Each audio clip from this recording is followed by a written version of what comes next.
Para muitos, o futebol é considerado uma paixão nacional. Um esporte simples, mas capaz de proporcionar um misto de emoções numa única partida. Capaz de nos fazer chorar, sorrir ou gritar, né, quando sai o tão esperado gol. Transformando os jogadores em heróis ou vilões. Assim é o futebol.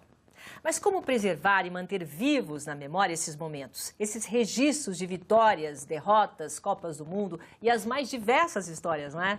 Nossa Opinião Livre de hoje conversa com o consultor de gestão de projetos e dono da maior biblioteca sobre futebol no mundo, reconhecido inclusive pelo Guinness, José Renato Sátiro Santiago. Muito obrigado pela sua presença, Zé Renato. Obrigado aí pelo convite.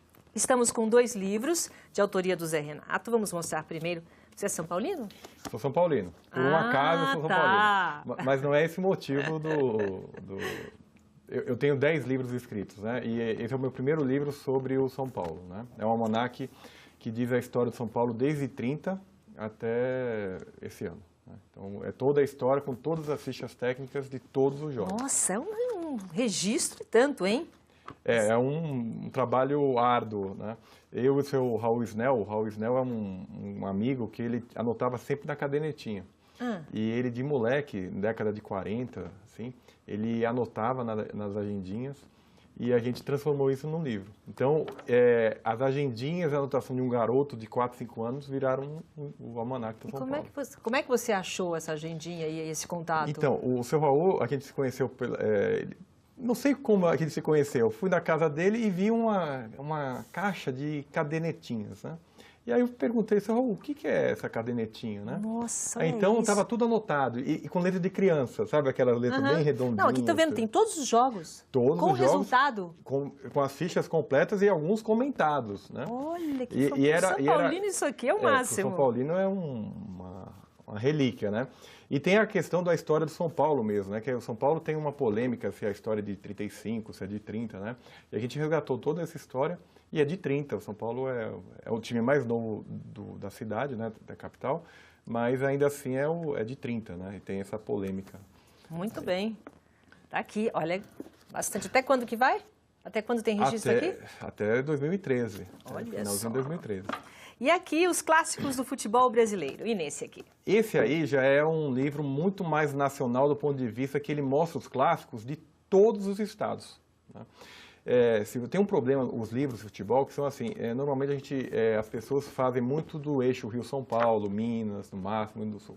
E eu quis fazer um levantamento incluindo o futebol no Amazonas, no Amapá, no Acre, no Ceará, no Rio Grande do Norte. Então eu fiz, junto com um outro amigo, né, o Marcelo Wundt, um levantamento de todos os clássicos de todos os estados brasileiros.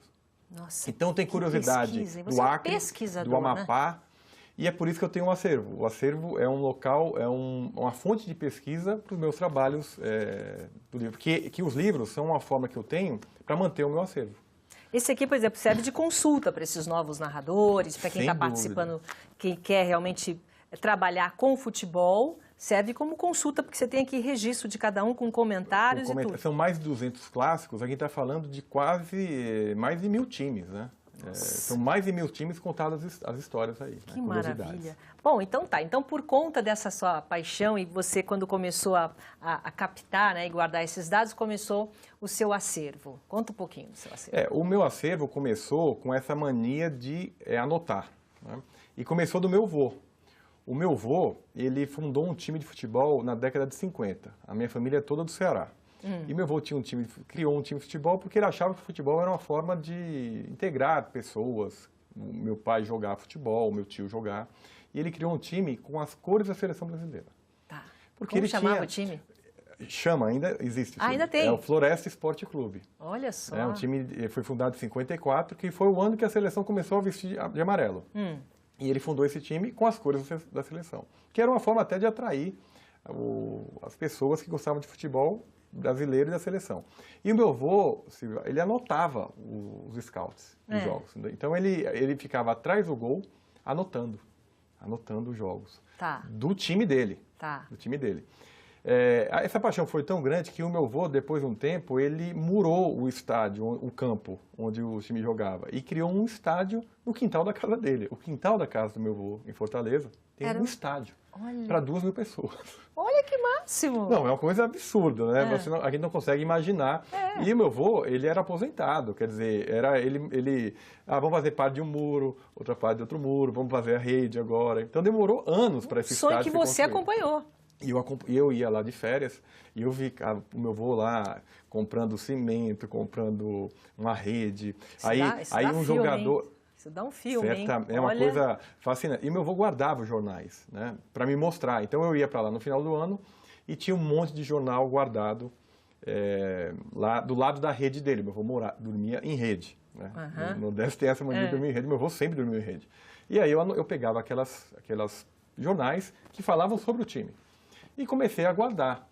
E o meu avô viu que eu gostava, ele sempre, todo ano que eu ia, tinha alguma 300 jornais guardados. É um ano de jornal guardado para eu dar uma olhada durante os 15, 20 dias que eu ficava. Então, muita coisa eu separava de lá e isso começou a ter gosto por arquivar isso, por armazenar, e não só daquele time, que é um time amador, né? Mas aí de todos os times de também. todos os times, dos times que eu gostava mais, no começo dos times que eu gostava mais, do meu time, né? E depois, um tempo, você perde um pouco, e é verdade, o colecionador perde um pouco essa visão só do seu time.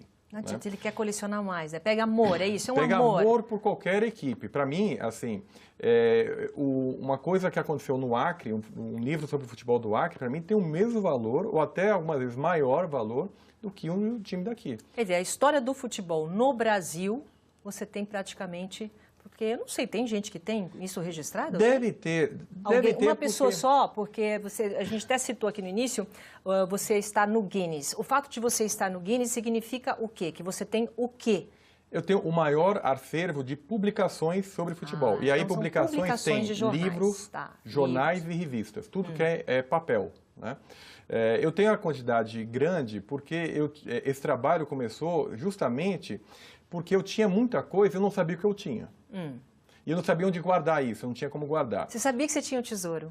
Você sabia Para que mim você não era um tinha? tesouro, Silvia, Não porque era. algumas vezes você tem aquela coisa que você tem na sua casa, você não dá tanto valor algumas vezes, né? É verdade. Algumas vezes as pessoas de fora dão mais valor que isso. Com certeza. E aí, aos 2 anos atrás, eu quis doar isso.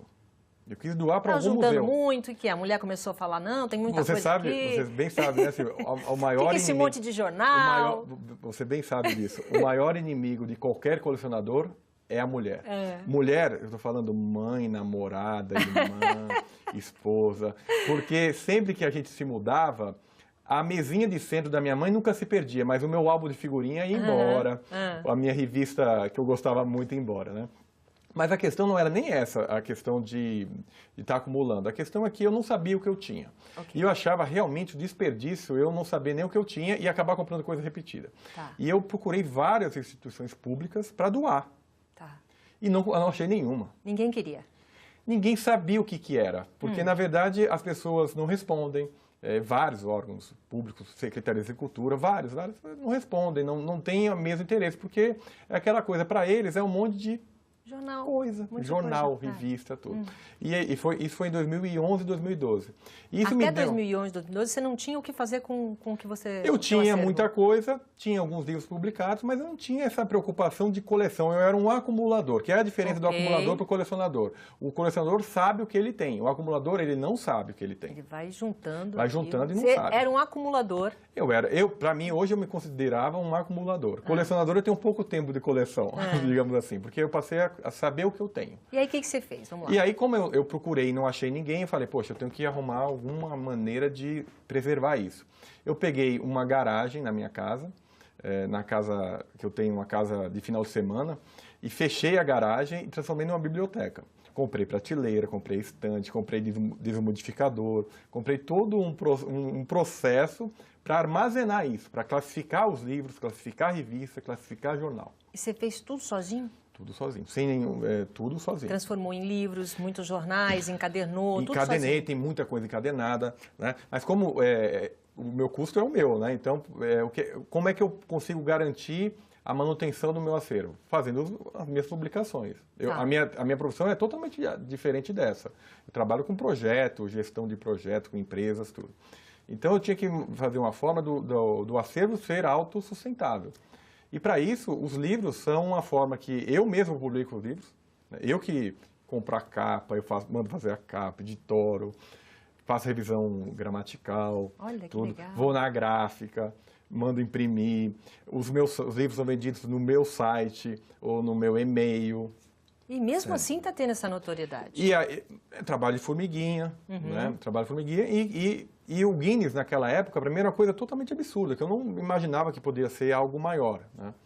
São 23.135 itens. Vamos mostrar alguma coisa que a gente tem aqui? Ó, esse aí é um álbum que eu queria muito ter, né? Que eu adquiri, que é um álbum sobre o primeiro título mundial da Copa de 58. Né? É um álbum isso, é um álbum pequenininho, mas sabe aquelas coisas que, poxa, eu queria muito isso. E aí você consegue, aí passa a não ter tanto valor, porque para mim o maior valor é o próximo. Né? Essa revista, Silvia, tem uma história bem interessante, que é o seguinte: essa coleção de revistas eu adquiri, foi uma viúva que me procurou e que o falecido marido dela tinha sido assassinado na garagem da casa dele. E tinha uma coleção dessas revistas nessa garagem. E ele gostava muito das revistas. E ela estava procurando alguém que garantisse que as revistas iam ser bem armazenadas. E foi assim que eu consegui essa coleção, que é uma revista da década de 60. E aí você pega essa coleção e transforma num livro até para guardar melhor. Algumas eu encaderno. Outras, como está incompleta, porque algumas vezes a pessoa que coleciona falhou em alguma edição, falhou em uma publicação. Então, eu tenho que fechar o ano, por exemplo, né? Então, algumas coleções eu não consigo a coleção completa, eu consigo parcial. Então, eu tenho que fazer um trabalho de formiguinha para completar essas coleções. E aí eu não consigo encadenar, eu só consigo encadenar depois que eu completei a coleção. Quantos títulos você já tem? Quanta coisa você tem ideia? Agora já está tudo catalogado? Hoje, tudo catalogado. Jornal, todo com assunto. Quer dizer, eu tenho um banco de dados que eu procuro o tema, eu sei a prateleira que está a posição do livro. Nada como organização para tudo, né? Para tudo. E aí você acha. E esse eu acho que é um grande diferencial do meu acervo. Porque se você chegar para mim e falar, olha, tem um assunto de tal pessoa, vai ser muito rápido para eu achar e passar. Porque está organizado. Organizado. Aí eu faço o quê? Eu coloco ou nas redes sociais, ou eu crio um site para isso. Para justamente divulgar que você tem esse material. As fotos das capas. Que aí aparece muito familiar. Pessoas que querem, o meu pai, o meu avô, tudo. Também tem guardado, manda para você, quer dizer, tem uma conexão. Tem guardado, bacana, ou algumas vezes querem ter uma reportagem, aí eu escaneio. Lá no meu acervo tem um lugar para scanner, tem um lugar para bater foto, tem um vídeo cassete para assistir VHS, tem tudo bem arquivado. Assim. Bom, a gente vai fazer um rápido intervalo comercial, daqui a pouco eu continuo e a gente vai mostrar mais fotos, né? Nós estamos conversando aqui com o José Renato Sátiro Santiago. Um instante só. Até já. Estamos de volta. Nossa Opinião Livre de hoje está conversando com o consultor de gestão de projetos e dono da maior biblioteca sobre futebol no mundo, reconhecido inclusive pelo Guinness, José Renato Sátiro Santiago. Só para a gente terminar essa história do Guinness, como é que foi para você estar no Guinness? Eu perguntei e acabei não... Era uma coisa inacreditável, porque eu entrei no site, qualquer pessoa pode se candidatar ao Guinness. Você entra no site e tem uma série de exigências, e as exigências são bastante críticas. Você tem que mandar todos os itens catalogados, todos os itens registrados. Aí vem uma pessoa que vê se você tem... Aí você tem que ter algumas pessoas, uma autoridade eclesiástica para comprovar. O processo é bastante moroso, demorou 2 anos. Eu entrei com o processo em 2012. A cada questionamento dele você tem 3 meses para atender, né? Senão o processo acaba. Nossa, que massa. E só recebi em fevereiro de 2014. E aí tem que estar alguém lá para ver direitinho e atestar. Não, é o tipo da coisa, é cansativo. É meio assim, quando você está desencanado, aí vai acontecer, mas é muito moroso. Mas qualquer pessoa pode, entra no site... Você acha que tem alguma coisa? E não tem custo nenhum. Você não tem... O único custo que você tem é para enviar algumas comprovações e documento que você tem. Não tem assim, eu quero ter o registro. Não, você tem que ter uma tramitação convencional. Algumas vezes as pessoas querem ter o registro com pressa, e aí agiliza, aí pagam para ter agilidade. Mas não era o meu caso. O meu caso... Você estava ali na garagem, estava lá na garagem, final de semana. tudo arquivado. Bom, vamos ver mais fotos dessas relíquias. O que você tem de mais raro? Bom, vai mostrar aqui? Tem. Então vamos lá, vamos devagarinho. Essa aí era a camisa do primeiro time do meu avô, né? Que era a camisa da Seleção Brasileira, de 62. Olha, a camisa era assim. Era assim. É que a gente vai ver uma foto que está em preto e branco, mas a camisa era rigorosamente essa. Era amarela, com gola verde e calção azul. Esse é o time de 62, que é a Copa o bicampeonato, né? E é uma Fatos e Fotos, é uma revista que já não existe mais, mas é uma revista bem... Esse é o time do meu avô. Ó, é preto e branco, mas é aquela camisa que nós vimos, tá? E aquele ali é seu avô? Não, olha só, o goleiro é o meu tio. Quem é o goleiro? Mostra aí. O goleiro é o meu tio. Tá. Então, o meu pai é o da ponta. A minha mãe conheceu meu pai por causa dele, porque era irmão dela. Esse também é meu tio. Era um time, esse aqui é o sítio do meu avô. É o quintal da casa do meu avô. Então, ele tinha esse time e que jogavam. E esse quintal que virou hoje um estádio. Virou um estádio. Essa é uma camisa anterior àquela camisa amarela, que era a camisa toda verde. O meu tio, meu pai e meu tio. Ok. Então, o time era isso. O time eram amigos jogando. Vamos lá? Aí a seleção de 58 também é uma foto bem rara, assim, porque a gente fala assim, os títulos, a gente fala, uma foto de time de 58, sempre mostram a final. Aí a gente acha que 58 só teve uma foto, e todo mundo usa a mesma foto. Isso que é um problema dos arquivos, né? Essa foto é uma foto dos primeiros jogos da Copa de 58, que tem o De Sorte como lateral, que é uma foto rara justamente porque não tem o Djalma Santos, que foi o jogador que disputou a final. Que é uma foto bem rara e colorizada posteriormente, porque as fotos eram todas branca e preta. Ah, que interessante. Então isso é uma foto rara, bem rara. Dentro daquilo que a gente perguntou. É uma foto muito rara. É uma foto bem rara de se conseguir, de achar. E aí, esse já está com a legenda direitinho. Esse já está com a legenda porque esse já faz parte do almanaque, né? Porque aqui tem registro de jogadores e ex-jogadores do São Paulo. Porque eu fiz um levantamento. Quem tem aí? Vamos ver. Aqui tem o Zé Carlos Ferrão, que é um jogador de São Paulo de muito tempo. O Barbiroto era um goleiro da década de 80. Esse aqui tem o Nelsinho, tem algum Márcio, Heriberto, Vilela. São jogadores em uma época que o São Paulo mal ganhava títulos e que no livro eu identifiquei 1.200 jogadores do São Paulo. Então, no livro, tem 1.200 jogadores e a campanha de cada um no São Paulo. Que maravilhoso, jogando, muito bem. Tem mais aí? Vamos ver.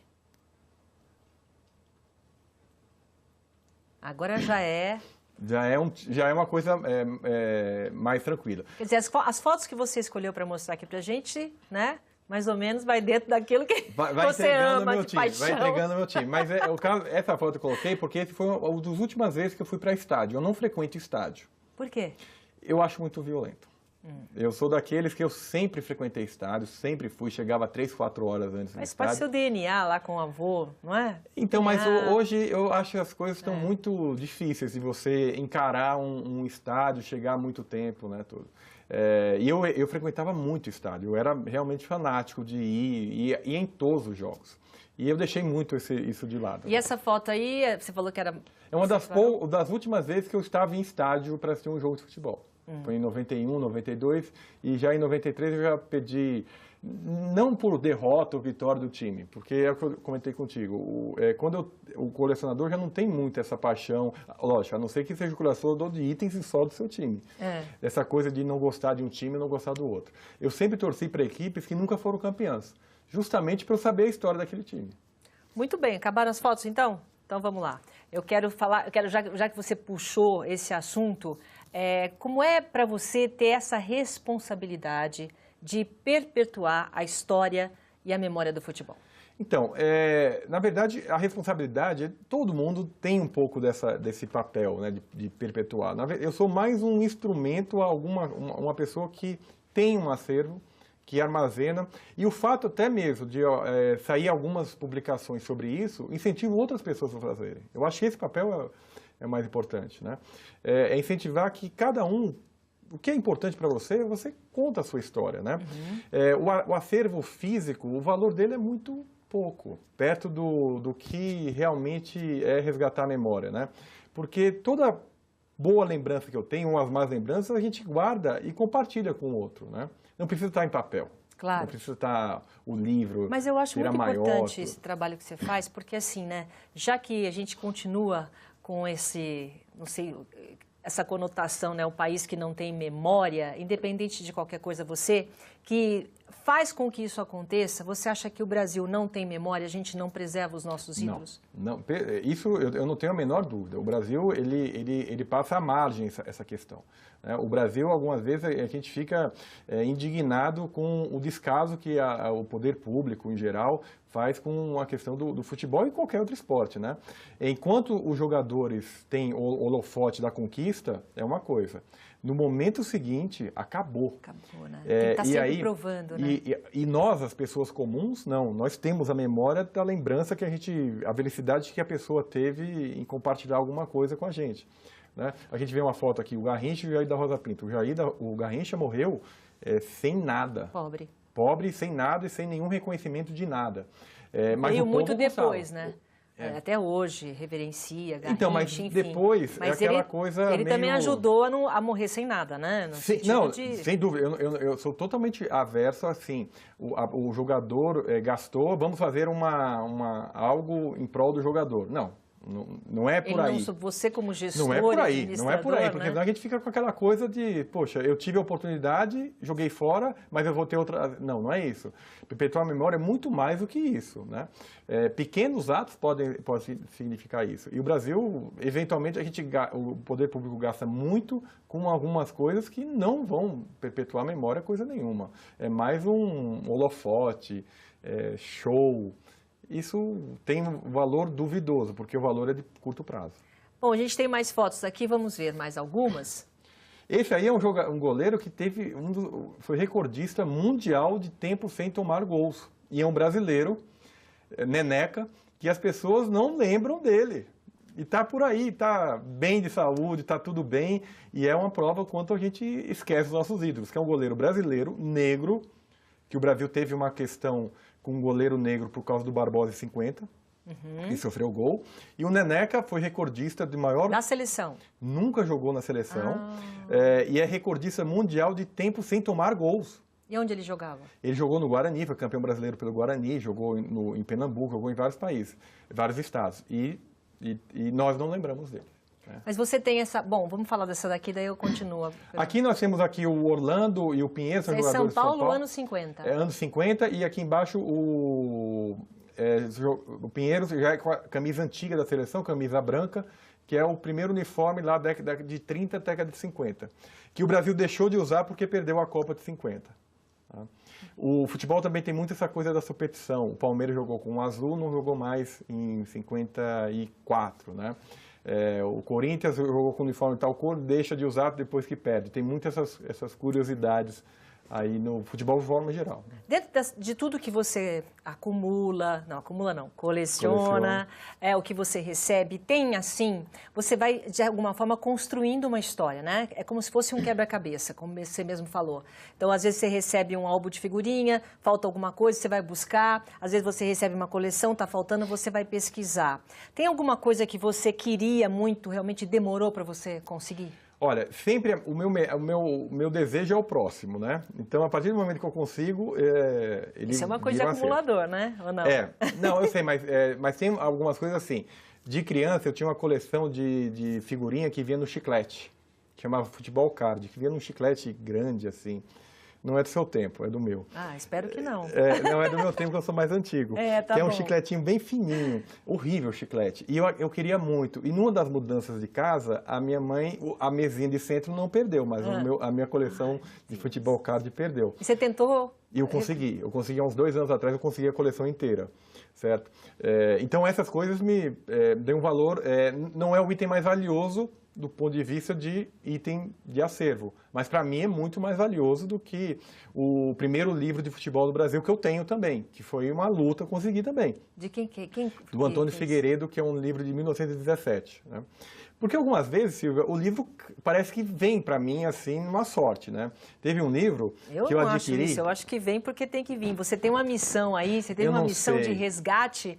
Quero para você, porque você fazia aquela coisa que nem o Campo do Sonho, né? Você não sabe por que você está fazendo aquilo, mas você vai fazendo. E acaba vindo. Teve um livro que eu adquiri, o Veteranos e Campeões, um livro de 1924, que eu achei num sebo, do lado de fora do sebo. E a pesquisa não termina, né? Porque estava na rua, e o livro quando não entra no sebo é porque o livro, imagina uma livraria de sebo não botar o livro para dentro. Quer dizer, um livro estava lá jogado na calçada na São João. Eu peguei o livro, 3 livros, R$5. 3 livros, R$5, não conhecia o livro, que é uma coisa assim, depois de um tempo você passa a conhecer o que tem e o que não tem, né? Um livro que você desconhecia, poxa, esse livro possivelmente é o item mais raro que eu tenho. Olha, né? Que massa. Que é um livro super antigo. E caiu no colo. Né? Algumas vezes não, algumas vezes aparece algum louco com um item super valioso. E eu não gasto, não faço absurdo para ter nenhum item. E agora, a gente já está terminando o nosso programa. Você pretende continuar nesse registro para os próximos anos? Está tranquilo registrar agora, né? Não, computador, a partir do momento que você tem tudo cadastrado, a manutenção é muito mais tranquila. Né? Eu invisto muito menos do meu tempo. Você perdeu tempo para cadastrar e agora está tudo indo agora fluir. Né? Possivelmente no próximo ano eu devo lançar mais algum livro, justamente para ter uma receita para manter o meu acervo. Para ter essa biblioteca que é só você que tem. Né? Porque eu deixo sempre disponível, né? As pessoas podem me mandar no e-mail, podem mandar para pesquisar. A gente colocou, inclusive, o serviço aí. Eu recebo muita gente que quer pesquisar, fazer TCC. Muita gente de TCC aparece em casa para fazer uma pesquisa de algum jogador, ou de alguma história. Então, é assim que o acervo tem alguma valia. Maravilha. Então, tá aí a dica, a gente já colocou o serviço. Muito obrigada, tá? Parabéns pelo seu trabalho. E nós estamos aqui. Qualquer novidade, venha para cá, tá bom? Tá bom. Obrigado a todos. Nossa Opinião Livre de hoje fica por aqui. Obrigada pela sua companhia e até o próximo. Tchau.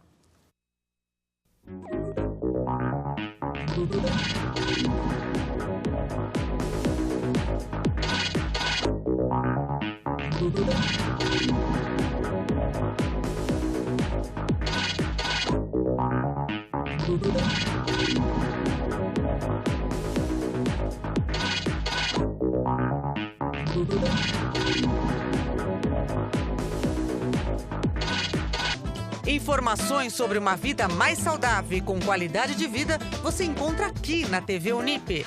No programa Edição Saúde, você se atualiza sobre equipamentos modernos em diagnóstico e tratamento e acompanha reportagens especiais e entrevistas com diversos especialistas na área da saúde. Não perca o Edição Saúde aqui na TV Unip.